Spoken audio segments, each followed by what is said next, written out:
Have you ever stopped to ask yourself if what you're doing is your plan or God's plan? The distinction is very important. Let me explain.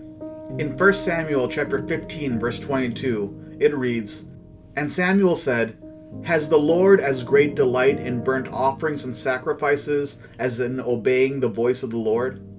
Behold, to obey is better than sacrifice, and to listen than the fat of rams."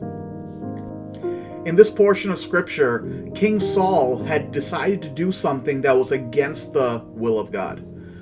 And it's interesting because he had clear instructions as to what God had required of him.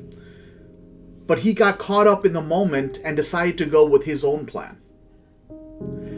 It's very easy for us to sit and to look back at Saul's poor judgment and decide, he made a huge mistake. But very often in our own lives, we don't see that we can be possibly making the same mistake. Whenever you run from God, you have to pick up the tab. When you run from God's presence, the cost is on you. But when you follow the will of God, even if it doesn't make sense to you, even if it's not something that you like, when you follow His will, He will cover the cost.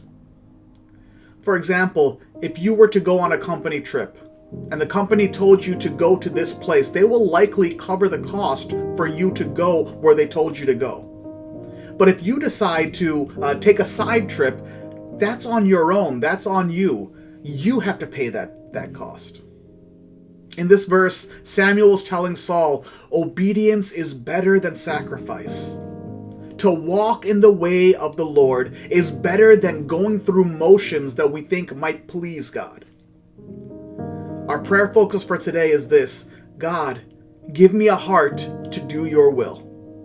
Keep me in your paths. God bless you, church.